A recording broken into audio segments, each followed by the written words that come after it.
कंधों से मिलते हैं कंधे, कदमों से कदम मिलते हैं। हम चलते हैं जब ऐसे तो दिल दुश्मन के हिलते हैं।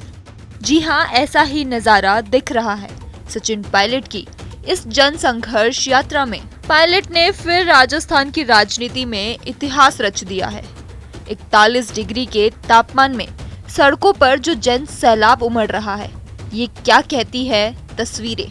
किस तरह से ये जन सैलाब उमड़ रहा है, वो भी इस जला देने वाली गर्मी में, जहां पर सड़कों पर जूते तक चिपक जा रहे हैं, वहां पर चल रहा है ये जन सैलाब। लेकिन क्यों आया ये सैलाब, तो बता दें, ये है अपने युवा नेता सचिन पायलट के लिए।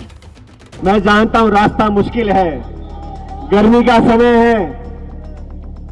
इस प्रदेश की राजधानी जयपुर यहाँ से 125 किलोमीटर दूर है। मैं आप लोगों से पूछना चाहता हूं, मेरे साथ इस करारी धूप में इस रास्ते को नापने के लिए आप तैयार हो कि नहीं तैयार? क्या बोला? मुझे आवाज नहीं आई। क्या आप लोग तैयार हो कि नहीं तैयार हो? दोनों हाथ खड़े कर कर बताओ, मुट्ठी बंद कर कर बताओ।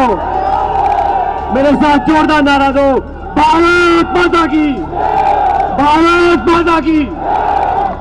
आखिरी नारा आसमान को भेद कर आवाज आनी चाहिए जयपुर तक, भारत माता की। बहुत बहुत धन्यवाद। राम राम साहब, अब चलो मेरे साथ। साथियों, राजनीति में जबान की कीमत होती है और आप लोग अच्छी तरह जानते हो। मुझे भी राजनीति में 20-23 साल हो गए। मैं सांसद रहा, केंद्र का मंत्री रहा, इस प्रदेश सरकार में उप मुख्यमंत्री रहा, स्वर्गीय पायलट साहब कई बार मंत्री रहे, मेरी मां सांसद विधायक रही। पिछले 45 सालों से हम राजनीति में जनता की सेवा कर रहे हैं और आप सब जानते हो, हमारे कार्यकाल में हमारी निष्ठा पर, हमारी ईमानदारी पर हमारे विरोधी भी उंगली नहीं उठा सकते। और आप लोग तो अजमेर के नागरिक हो। मैं आपसे पूछना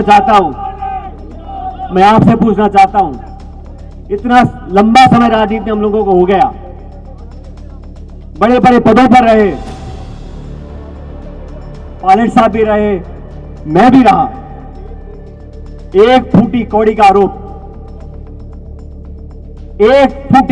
आरोप, हम सब लोग राजनीति में हैं और राजनीति में जनता सब जानती है। कुछ अखबार में छपे ना छपे, असलियत जनता जानती है। अरे क्या सचिन पायलट जी, आप पैदल चलना चाहते हो, 100 किलोमीटर चलना चाहते हो, मई का महीना है, आग बरस रही है। मैंने उनको कहा, राजनीति आग का दरिया है, इसे तैर कर पार करना पड़ेगा। इस मिट्टी से, यहाँ के लोगों से, आप सबसे एक ऐसा रिश्ता है जो दुनिया की कोई ताकत चाहे उस रिश्ते को कमजोर नहीं कर सकती। एक समर्पण का भाव, एक त्याग का भाव और आपसी जो मोहब्बत है, वो आप लोगों के असीम आशीर्वाद की वजह से आज कायम है। मैं तो आप लोगों से आवेदन करना चाहता हूं, इस देश में, इस प्रदेश में अगर सबसे ज्यादा कोई मौजूद है आज, तो हमारे नौजवान हैं। इन नौजवानों के भविष्य को बेहतर बनाने के लिए हमें नौजवानों का विश्वास कायम करना पड़ेगा। आज यहां अजमेर जो आरपीसी का ठिकाना है, अपनी आवाज उठाने के लिए, आपकी आवाज सुनने के लिए, जनता की आवाज बनने के लिए हम लोगों ने यात्रा निकाली है। जन संघर्ष यात्रा किसी के विरोध में नहीं है। जन संघर्ष यात्रा भ्रष्टाचार के विरोध में है, जन संघर्ष यात्रा नौजवानों के संरक्षण के लिए है। हमारे बच्चे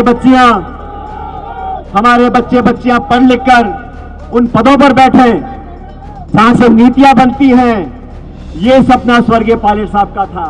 किसान का बच्चा, गरीब का बच्चा, मजदूर का बच्चा, दिहाड़ी करने वाला बच्चों, माँ बाप के बच्चे उन पदों पर बैठेंगे जहां से आरपीएससी की नीति बनती है, शिक्षा नीति बनती है, सरकार के नियम कानून बनते हैं। उन पदों पर वो नौजवान बच्चे बैठेंगे तो देश में सही। कर्नाटक में कांग्रेस की जोरदार जीत के बाद अब आला कमान का पूरा जोर है आगामी 4 राज्यों के चुनाव को लेकर, जिसमें सबसे अहम है राजस्थान और छत्तीसगढ़ का चुनाव।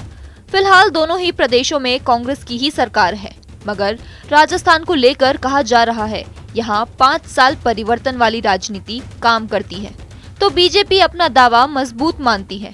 वहीं कांग्रेस अपनी योजनाओं के दम पर राजस्थान में भी इतिहास बदलने की सोच रख रही है।